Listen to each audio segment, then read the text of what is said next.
Buenísimo. Entonces, todos venimos a hablar acá de un problema súper incómodo en CX, que es cuánto vale el trabajo que hacemos.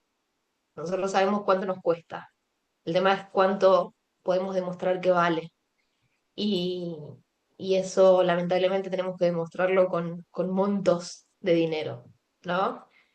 Hoy nos pasa que nos cuesta mucho explicar cuál es el impacto, nosotros lo sabemos, pero nos cuesta mucho explicar el impacto de lo que hacemos los, en el revenue de la compañía, que no podemos priorizar las inversiones con criterio económico. Nosotros vamos con nuestras intenciones, con nuestros planes de trabajo, con nuestra priorización de acciones y nos cuesta saber por dónde empezar, cuál va a ser la que genere mayor ingreso a la compañía y sobre todo que nos hagan un lugar en la mesa, ¿no? Nos invitan siempre a lo último, cuando la decisión ya está tomada, porque nos falta ese lugar estratégico en esa mesa de decisiones donde las toman los que tienen justamente el poder sobre las decisiones económicas. Entonces, esto surge principalmente a partir de este cambio, está en plena transformación, ya viene hace años en una transformación bastante sustancial. En principio, nosotros antes medíamos satisfacción, medíamos NPS, teníamos nuestras métricas, nuestros KPIs, hablábamos de cómo vivía el cliente la experiencia, hablábamos de journeys, hablábamos de arquetipos, teníamos nuestras percepciones cualitativas, analizábamos comentario por comentario antes de la IA, y hacíamos nuestros informes trimestrales, mensuales, periódicos. El que tenía suerte lograba presentarlo al C-Level con un poquitito más de frecuencia. Hoy ya no nos alcanza con eso, porque la compañía que se queda solamente en eso nunca puede inferir en lo que realmente pasa con esa experiencia. Se queda solamente midiendo, no la puede transformar jamás. ¿Por qué? Porque no tenemos realmente los recursos que necesitamos para poder modificarlo. Hoy necesitamos que CX empiece a tomar decisiones estratégicas, que tengamos ese lugar, eh, que podamos entrar en la priorización de las inversiones de la compañía, que podamos tener un impacto económico medible, porque si no vamos a decirle al C-Level que nuestras inversiones van a tener un retorno, no nos van a dar lo que necesitamos, porque necesitamos accionar en tiempo real, porque ya no podemos actuar 3 meses después, 6 meses después, sobre la experiencia de nuestro cliente en este momento del mercado, y porque necesitamos empezar a entender cuáles son los drivers del negocio, no solamente de la experiencia, sino de la experiencia como parte del negocio. Y acá hay un dato que también a nosotros nos gusta mucho compartir y es que el detractor, nosotros ya sabemos que el detractor no es solamente un cliente insatisfecho, creo que los 90 que somos en esta reunión, 100 ya. Eh, nosotros lo sabemos. Sabemos que es un cliente económicamente ineficiente. Pero también hay que poner el foco en que no solamente es económicamente ineficiente cuando se va por el churn, porque deja de ser cliente y nos deja de comprar, sino que mucho antes deja de ser económicamente eficiente. Porque cuando ya está insatisfecho, ese cliente empieza a comprar menos. Su valor de ticket promedio baja. Empieza a contactar más al call center, que es nuestro canal de contacto más caro. Empieza a generarnos más gasto de atención al cliente. Eh, hay menor intención de recompra, deja de recomendarnos, hay mayor probabilidad de churn. Entonces, todo ese impacto en el revenue, todo ese impacto económico, no lo estamos midiendo prácticamente en ningún caso. Estamos midiendo sí el churn, estamos midiendo las bajas de esos clientes detractores, pero tenemos un montón de impacto económico anterior que no estamos teniendo en cuenta. Entonces, la fórmula que hay que tatuarse, dice Fer Straminsky, nuestro experto. Revenue en riesgo. Y acá sí, le voy a dar el pase a- al que más sabe del tema, Gracias, y él nos va a Romy. empezar a contar un poco sobre esto que es súper interesante y que se empieza a poner más complejo. Así que bueno, necesita foco atencional, mucha carga cognitiva. Esto sí, Vamos. yo también me lo voy a decir, Fer. Esto, hasta Sí. acá viene una parte que todos más o menos vamos captando. Ahora viene una parte que además mete un montón de cuestiones de lógica y de matemática y demás. Entonces, la propuesta ahora es tratar de concentrarse y si no pudieron cazarlo hoy, vamos a tener esta grabación para que la vuelvan a ver y que la vuelvan a poder aprovechar. Y además seguramente a quienes interactúen con nosotros les vamos a poder mandar un resumen también con algo de esto para que lo puedan seguir incluso con mirando de vuelta la presentación y el video. Listo. Dicho esto, Dale, buenísimo. antenas paradas. Ahí estamos. Bueno, la idea es también plantear esto desde la cuenta del almacenero hasta la versión más sofisticada, ¿no? Vamos a tratar de ir paso por paso y en cada uno de los pasos tener esas tres visiones, es decir, bueno, ¿qué me puedo llevar del webinar para por lo menos hacer una cuenta simple, en mi caso, y entender, con obviamente un cierto margen de error, pero entender dónde estoy parado? Y después tener una idea de algo un poquito más complejo y finalmente, bueno, no, obviamente no vamos a poder llegar a cubrir en detalle, porque eso daría para todo un programa, el tema de las opciones más sofisticadas, pero sí tener una idea de qué implican, qué se usa, qué metodologías traen atrás y qué resultado uno puede tener, ¿sí? Entonces, la fórmula con la que hay que, como digo, la que hay que tatuarse es esta, ¿no? Revenue en riesgo es clientes con mala experiencia por el valor futuro. Ahora vamos a ir viendo cada punto, ¿no? El valor futuro. Acá me anticipo un poquito, y nos estamos refiriendo al valor no de toda la vida del cliente, sino en el momento que estamos parados, en la foto del momento que estamos parados ahora, bueno, cuánto estimamos que ese cliente todavía va a vivir con nosotros y va a poder aportar valor y nosotros obviamente con nuestro producto o servicio, ¿sí? Y después la probabilidad de abandono, que va a estar relacionada. Entonces, esto en definitiva es una forma de empezar a encadenar muchos de los KPIs y mediciones, investigaciones que uno viene haciendo, pero que muchas veces están, como comentaba Rom y Gaby, en compartimientos estancos, en informes separados, y no siempre están todos concatenados en el mismo lugar, ¿no? Entonces vamos paso a paso, ¿eh? Em, Vamos al método completo. En cada uno, como les decía, vamos a ver una versión simple, intermedia, sofisticada. Vamos a empezar por la simple, de cómo vamos a calcular en esta gran cuenta, que era la multiplicación de estos tres temas, cómo vamos a calcular los clientes con mala experiencia, ¿sí? Versión simple. Antes, ¿no? Una aclaración. Acá lo que tenemos que tener en cuenta, este va a ser un caso, vamos a tomar un caso de una empresa de telecomunicaciones. Puede haber adaptaciones por cada tipo de industria, obviamente, y también si es servicio o retail, pero bueno, no nos entra todo en este webinar. Vamos a ir por este lado. Imagínense una empresa de telecomunicaciones, tiene su red, y acá la primera distinción. Vamos a tomar casos, este caso en particular, a ser, por ejemplo, problemas confirmados en la red, sacando la complejidad de decir, ah, no, pero para, este problema podría ser causado por nosotros o podría ser en algunos casos causado por el cliente porque, por ejemplo, tiene el router en su casa encima del microondas, ¿no? Entonces, va a percibir cortes que no van a ser responsabilidad de la empresa. Obviamente eso hay que atacarlo también, ¿no? Pero vamos a simplificar por ese lado, ¿Estás hablando de mí, Fernando? entre otros. Ah, Y también de mí, ¿eh? También de mí. Creo que hablo de casi todos nosotros. Después te enterás de los misterios de la radiofrecuencia, pero bueno. Eh, Acá el paso traicionero, para cuantificar, bueno, aún teniendo el dolor bien definido, ¿no? Podemos caer también en una trampa. Y es, estamos parados ahora, para darles un poco más de contexto, en la famosa encuesta de NPS o CSAT, ¿sí? Donde los vamos a empezar a usar para decir, bueno, cuenta simple, cuántos clientes están afectados por este problema en particular, una problemática que tengamos con la red, que el 20% de los que nos están diciendo que tienen un determinado problema, hay que tener en cuenta que no son exactamente el 20% de los clientes, ¿sí?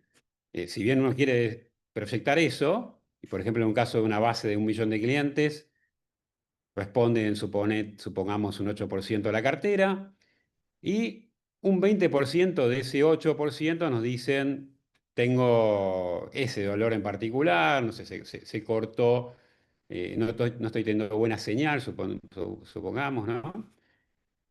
Implicaría un dolor proyectado a 200.000 clientes en la base, que es la cuenta simple que uno puede hacer. Pero también la típica pregunta que nos hacen, ¿y qué pasa con nosotros 920.000?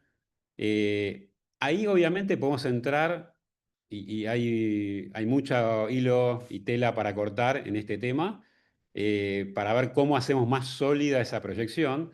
Acá vamos a tocar una opción en particular, que es relativamente simple, y vamos a decir, bueno, eh, hay un sesgo, digamos, un sesgo en las encuestas en general, que es que nos contestan en general los que más enojados están, pero también muchos de los que están mejor con nosotros. Y los que menos contestan son, digamos, los neutros o los que no están muy enojados.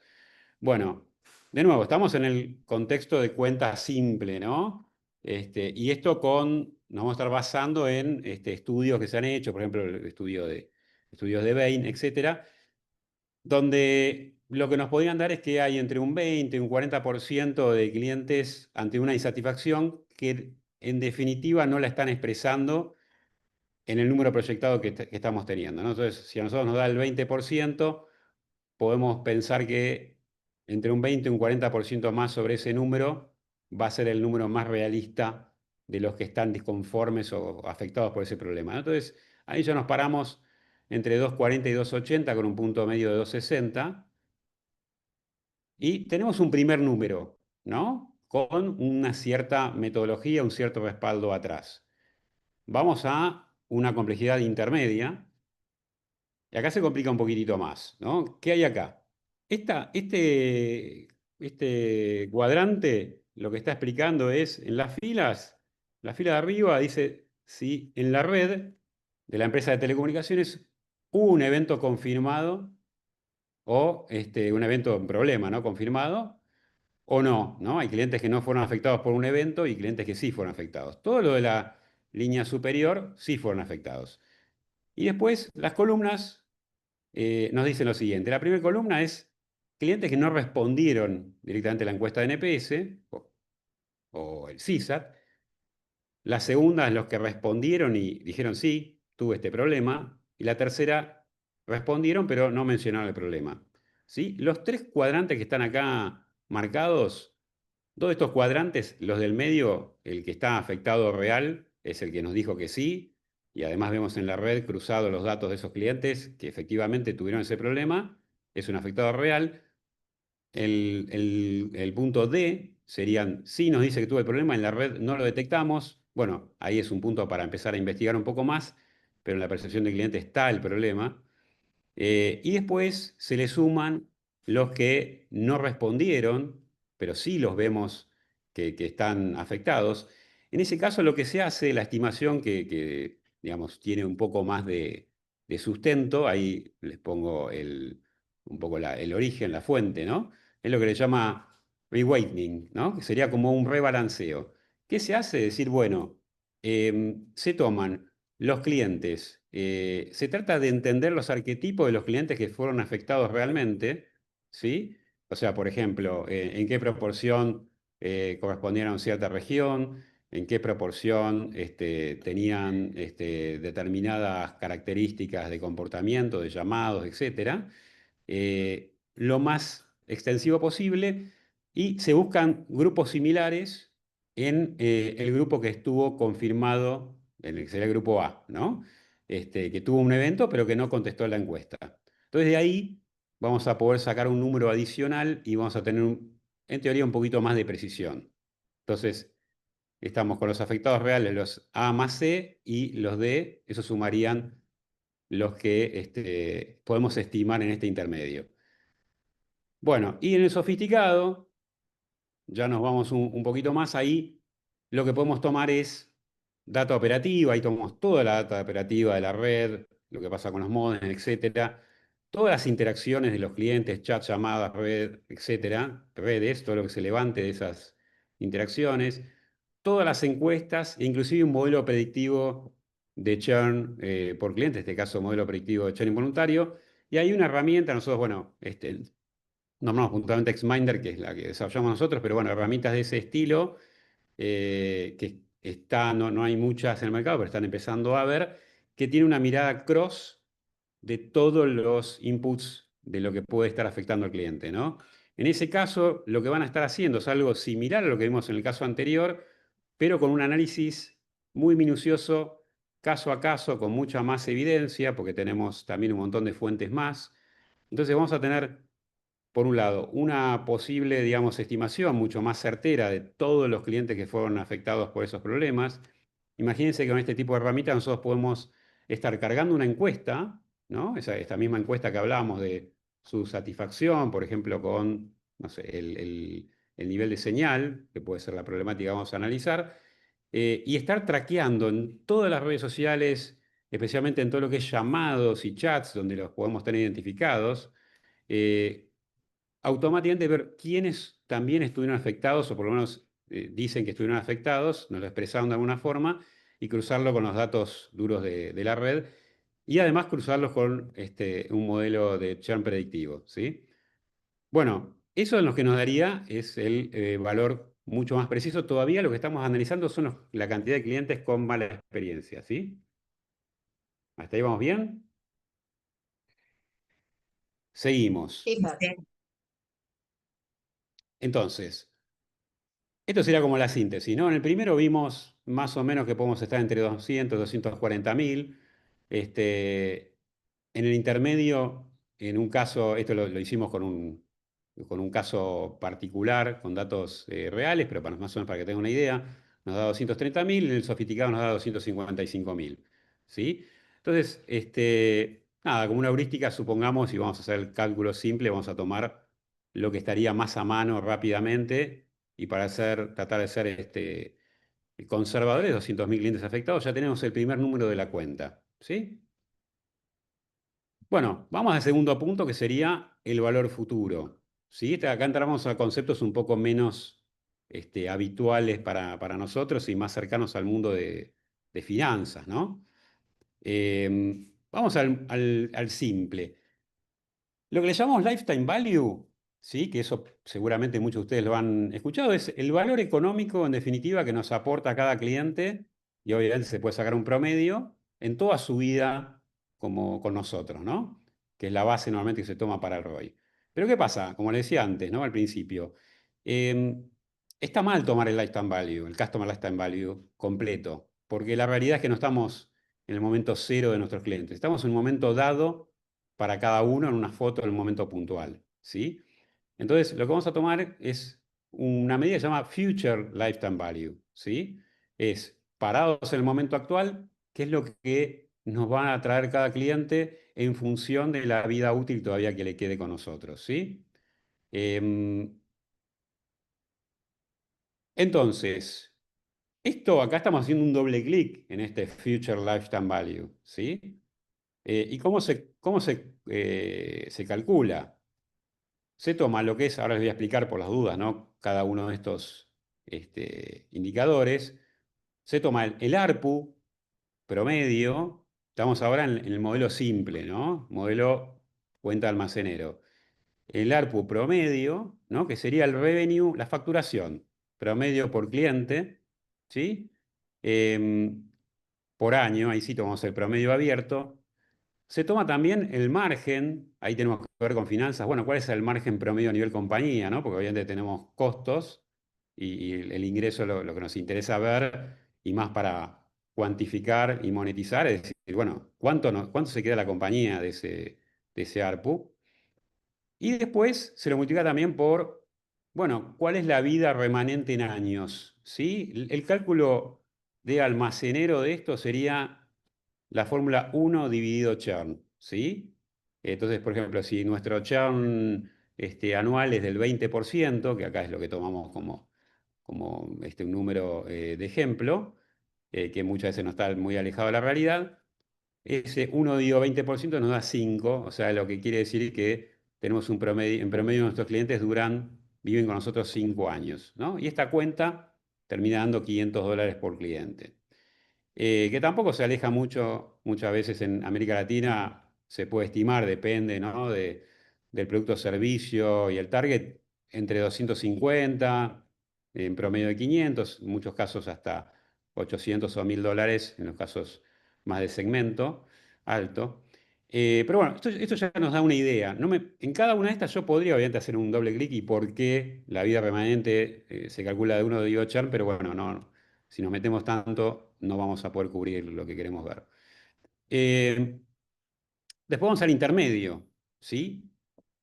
Acá se le pone un poquito más de complejidad, porque la fórmula anterior lo que tomaba en cuenta era que como si todos los clientes se nos estuvieran yendo a un mismo ritmo, ¿sí? En un mismo ritmo en cada momento de su vida como cliente, ¿sí? Y eso no es cierto. Entonces, acá, por ejemplo, hay una idea de lo que podría ser la tasa en la que se van yendo los clientes este, en la vida nuestra, como clientes de la compañía, ¿sí? Eso va variando, hay un cliff inicial, normalmente se va mucho al principio, y después se va como aplanando, pues se van quedando los clientes, llamémosle un poco más fieles y de mayor valor, ¿sí? ¿Qué pasa con esto? Que esto nos va a generar una cuenta un poco distinta, ¿sí? Y acá, por ejemplo, yo se lo simplifico, hay una forma de recalcular esto. Nos da, por ejemplo, 5,88 años en vez de 5 años, como lo habíamos visto en el caso anterior, ¿sí? Y vamos al más sofisticado, donde acá, digamos, se toman distintos modelos, llamémosle modelos predictivos o probabilísticos, como, bueno, el BG, NBD. Yo les voy a pasar después referencia para que lo puedan ver, pero quiero que sepan acá que hay modelos muy específicos que lo que hacen es ir a cada cliente en particular y hacer una estimación con bastante certeza, entendiendo el perfil de ese cliente, la historia anterior.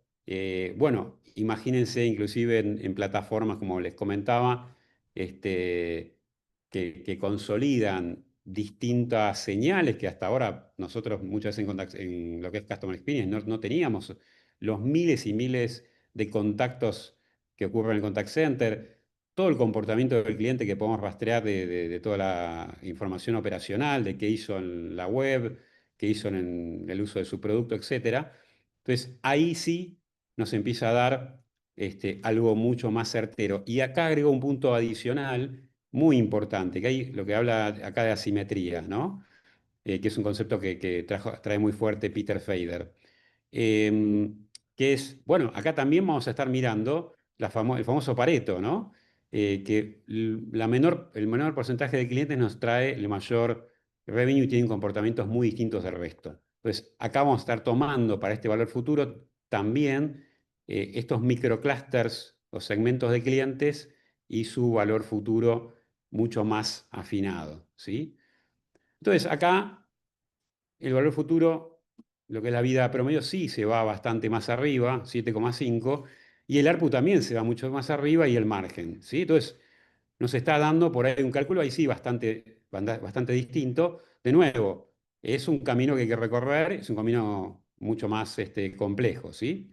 Pero vamos a quedarnos con el número simple que hablamos al principio para poder hacer la cuenta que todos podamos hacer después que terminemos el webinar.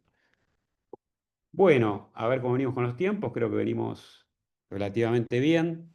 Vamos bien, Vamos a estamos, la... hay Estamos 10 bien, ¿no? minutos, a ver, 10 minutos, un poquito más. Está bien. Estamos 10, 10 y 10. Probabilidad de churn, ¿sí? La última parte que nos faltaba de esta cuenta. Bueno, ahí vamos al simple. En este caso no llega a ser del todo recontra simple como en los casos anteriores, pero tampoco es una locura. Este, bueno, simplemente uno puede decir, voy a agarrar de los clientes, recordemos, ¿no? Supongamos clientes que habían tenido problemas, no sé, supongamos de cortes de señal, ¿no? Cortes de servicio.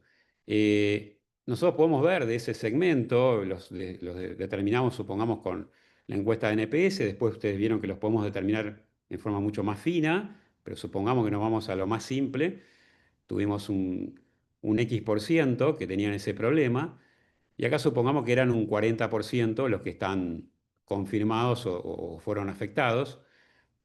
Pero claro, perdón, el 40% no serían los afectados, sino acá estamos hablando del churn, ¿no? Sería 40% los que churnearon después de haber tenido ese problema, ¿no? En un determinado plazo de tiempo. Eh, en este caso estamos tomando, por ejemplo, un plazo de un año posterior. Normalmente se puede tomar también 3 meses, si es un evento muy, muy fuerte. Pero ¿qué pasa? No tenemos que tomar ese número directo. Lo que tenemos que hacer, aunque sea en la cuenta de almacenero, es decir, bueno, ¿cuál es el churn? ¿Cuál podemos considerar el churn que normalmente tenemos de clientes que no son afectados por este evento? ¿Sí? Para asegurarnos que en esta cuenta simple, por lo menos netiemos los que no se van. Acá no tenemos la pretensión de hacer un grupo de control, ¿no? Como un A/B testing, pero es lo que más nos podemos llegar a acercar a ese A/B testing diciendo, bueno, si los clientes que no se van, perdón, los clientes que se van sin tener ningún problema en particular, lo de la masa, los promedios están en 20, estos se van en 40, para esta cuenta yo debería tomar ese diferencial de 20 puntos. ¿Sí? Em, y acá, bueno, lo vemos un poquito más gráfico, ¿sí? Ese diferencial de 20 puntos, tenemos que sacar esa especie de simulación de grupo de control. De nuevo, la cuenta de almacenero nos va a dar un primer número. Tengamos cuidado en cómo la divulgamos, en qué contexto, digamos, la magnitud de nuestra compañía, ¿no? Si hay mucha sofisticación en el área de finanzas, bueno, probablemente nos puedan dejar un poco mal parados. Tampoco está mal si no tenemos todo lo otro, mostrar que estamos haciendo un número, ¿no? Eso tiene que tener mucha decisión en función del contexto, ¿sí? Vamos al intermedio.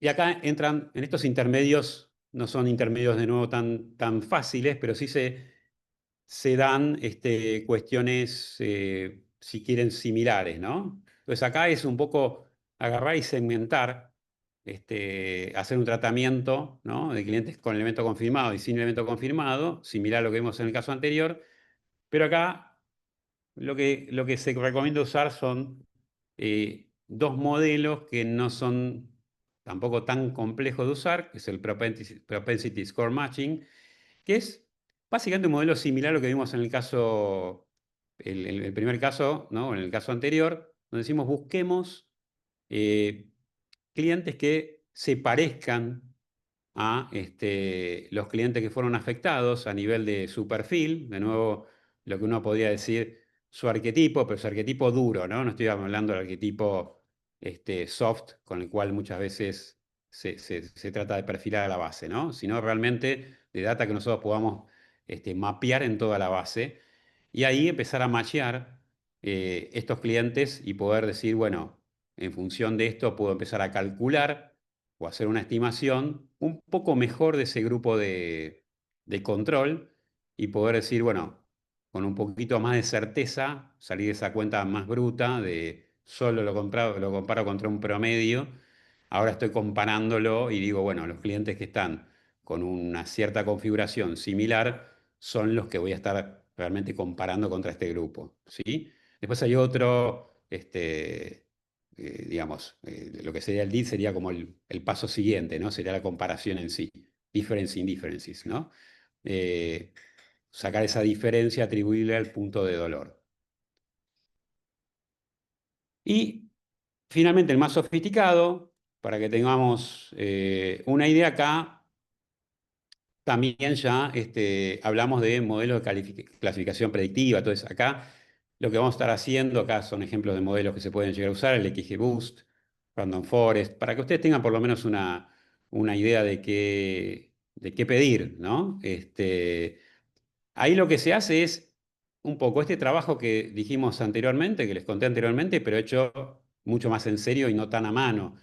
En el caso por ahí segundo, siempre en el caso intermedio, son cosas que uno podría llegar a hacer mediante queries, no digo simples, pero se las puede uno reeducar con queries. En estos casos ya realmente lo que vamos a estar haciendo es implementando modelos predictivos serios con todo lo que tiene que ver aparejado, lo que viene aparejado con un modelo predictivo. Y digo en esto con todas las cuestiones que uno tiene que cumplir para que ese modelo realmente sea confiable, ¿no? Ahí yo, por ejemplo, les voy a dar un ejemplo. Un modelo que, por ejemplo, no está excluyendo algún evento, como por ejemplo, que pueda ser autopredictivo, como por ejemplo, un cliente que no sé, dentro de lo que yo estoy mirando de contactos de baja, estoy queriendo traquear todo, de repente me encuentro con, obviamente, los clientes que tienen una intención de baja. Van a estar ahí. Entonces, si me lo comí y analicé, yo diseñando el modelo, analicé eso como un dato más, como una variable más, lo que va a ocurrir seguramente es que va a ser una variable muy predictiva. Obviamente, pues si me está pidiendo la baja, la probabilidad después de que a los 30 días, supongamos como una ventana razonable de predicción, efectivamente esté dado de baja, bueno, va a ser muy alta. Ni que hablar con estos modelos, bueno, estas plataformas como el caso del contado de Xminder, donde van a saber inclusive si se retuvo o no a nivel fehaciente, si el cliente con qué sensación se quedó. Entonces, todavía va a tener mayor precisión, ¿sí? Entonces, esa precisión, justamente en este caso, la vamos a tener que evitar en este modelo porque el modelo lo que no quiere es, digamos, tenemos que evitar el famoso chocolate por la noticia. Si vos me vas a estar haciendo una predicción basándome fuertemente en los clientes que ya me están pidiendo la baja, realmente no me sirve de mucho. Yo lo que tengo que saber es, bueno, justamente quiénes nos van a estar pidiendo la baja antes de que llamen y que se contacten para poder tomar medidas preventivas, ¿sí? Eh, entonces, bueno, esto, para darles un ejemplo, ¿no? Este tema de nuevo, ¿no? Hay cursos enteros que pueden tratar para hacer un modelo predictivo bien hecho, pero por lo menos está bueno tener este contexto de que esa sería la situación más compleja y ese modelo nos va a aportar un scoring. Acá un ejemplo es decir, bueno, ese scoring, cuando un score de un cliente que va a ser, supongamos, entre 0 y 1, que puede ser similar a 0 y 100% es el cliente que sí o sí se va a ir. Bueno, pensar que a partir de 70 son clientes que tenemos que pensar que el revenue está en riesgo. Y en estos casos, el revenue va a estar en riesgo en función, o sea, va a ser algo muy preciso porque uno va a calcular ese riesgo en función de la probabilidad de churn. Bueno, entonces, acá, para ir sintetizando, ¿no? Em, tenemos como un poquito el cálculo final, ¿no? Que hablamos de 20% de 200.000 clientes, que lo vemos en el cálculo simple, por $500 que pensamos, o sea, la cantidad de clientes afectados por el monto que estimamos que podríamos perder si esos clientes se van, por la probabilidad de que se vayan, que este era el 20% diferencial que hicimos en la primera cuenta, y acá ya tenemos el revenue riesgo de 20 millones de dólares por un dolor técnico específico, ¿sí? Bueno, ¿cómo se lo podemos contar al CFO? ¿No? En este caso, obviamente, se lo podemos contar, si se lo podemos contar con los casos intermedios y sofisticados, genial, pero sería más o menos la misma forma, decir, bueno, acá tenemos estos 20 millones que estamos potencialmente perdiendo por este problema, con lo cual acá podemos plantear un caso de negocio y decir, bueno, tenemos que encontrar algo que implique o que nos permita resolver ese problema con menos de 20 millones, ¿no? Obviamente. El 10% del revenue anual de la operadora, ¿no? O sea, uno puede decir, mirá que mirá el impacto que tiene, mirá el impacto que tiene en cantidad de clientes que podemos perder y podemos compararlo con el costo de adquisición. Bueno, el- el- el- una idea de magnitud respecto al presupuesto. Bueno, ese tipo de cosas nos van a ayudar como a traducirlo, ¿sí? Pero ya estamos empezando a hablar el lenguaje del CFO y del CEO y del top management, ¿no? Que cosa que muchas veces no hacemos. Y mientras no lo hagamos, vamos a quedar mucho más en el laboratorio y menos en la mesa de decisión, ¿no? Bueno, ya para ir cerrando, ¿no? Un poco la lista negra, por lo menos también enfocarnos en qué cosas no tenemos que hacer, qué tenemos que evitar, ¿no? Entonces, por ejemplo, hay que tener en cuenta el tema de la definición del dolor con ambigüedad de atribución, ¿no? O sea, problemas con Internet, si hacemos algo muy abierto, parte de eso va a ser problema nuestro, parte de eso va a ser problema por ahí del cliente, entonces ahí la solución que vamos a plantear en el business case o bien toma esas dos circunstancias, o bien abrámosla a algo que sepamos exactamente cuál es el origen y que lo que estamos planteando como solución lo puede atacar. Y les agrego una cosa más, que tampoco se habla mucho de esto, porque nosotros en general en CX nos hemos convertido en máquinas de arreglar problemas, así en forma casi automática, pero también tenemos que pensar si cada uno de estos problemas es un problema porque hay algo que realmente está roto en la experiencia, o un problema porque el cliente, en definitiva, no es un match de la propuesta de valor, ¿no? Eso va a pasar también. Si vamos al caso súper simple, ¿no?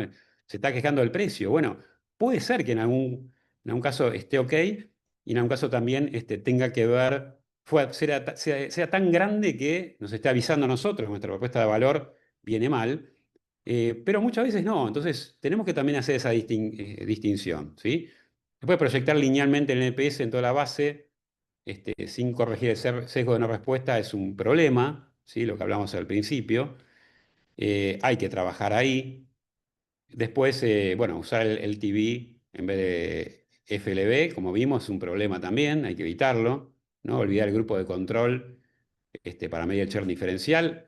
Algún grupo de control, aunque sea de almacenero, tenemos que calcular, ¿no? Y después tratar de traducir esto al lenguaje del CFO.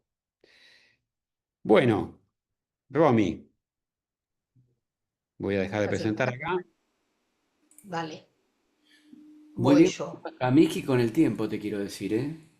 Sí, Muchas admirada, gracias, profe Gaby. Nos estupefactos. sorprendiste. ¿Viste? No me tenían fe. Bueno, nada, un poco para ir cerrando teníamos esta reflexión, ¿no? Que en el futuro no tan lejano, en el futuro de hoy, las organizaciones que van a liderar en CX no van a ser las que midan mejor, van a ser las que mejor traduzcan a impacto económico. Y con esto les queríamos contar un poco qué es lo que hacemos, cuál es nuestra propuesta de valor con DX. Desde DX como consultora, nuestra propuesta es muy transversal. Nosotros hacemos diagnóstico de programas BOC, de programas BOE, de experiencia del cliente general, de analytics. Trabajamos estrategias, trabajamos diferentes frameworks nuestros, nos adaptamos a frameworks de distintas compañías, hacemos diseños, hacemos blueprints, trabajamos implementaciones tecnológicas, obviamente, somos partners de Qualtrics, de Salesforce, tenemos nuestra propia herramienta que es XMinder, que trabaja con IA generativa, trabajamos programas de cultura, programas de adopción, de transformación interna, hacemos un poco de todo, somos muy talentosos también, debemos decir. No está bien que digas eso. Eh, Para mí hay algo para decir de DX, y es que a veces somos como una especie de músculo que falta en los equipos. Entonces, la verdad es que uno quisiera poder mostrarle esto al CFO, pero te falta músculo, como dice Fer. Nos convertimos en máquinas de resolver problemas y apagar incendios. Entonces, por ahí nosotros, parte del valor que podemos agregar es acompañar para poder armar una propuesta en conjunto con ustedes y decirle al CFO, mira, que ustedes les puedan mostrar y puedan sentarse en la mesa a discutir. Por ahí lo vengo viendo mucho en todas las empresas que venimos laburando, que esto es algo que se aprecia mucho, ese músculo adicional para poder ocuparse de otras cosas que no son lo inmediato, ¿no? sí, totalmente, Javichu. Y también adicionales, esto que vimos hoy en CX Economics es la metodología, la teoría. Nosotros esto lo llevamos a la tecnología también, que es otra de las partes difíciles, porque esto no fue fácil, lo que vimos hoy claramente, pero también llevar esto tecnológicamente a escala es muy complicado. No nos entraba en el webinar, claramente lo intentamos, pero no pudimos. Entonces, si quieren ver una demo de cómo nosotros podemos llevar esto a Qualtrics, a XMinder o a distintas herramientas tecnológicas, pueden escanear este QR y agendar una demo. Gracias, Muchas Pablo. gracias. A todos. Bueno, Gracias. Estamos en contacto. Gracias, Gracias a que todos, estén que estén muy bien. Gracias. Gracias. Gracias. gracias.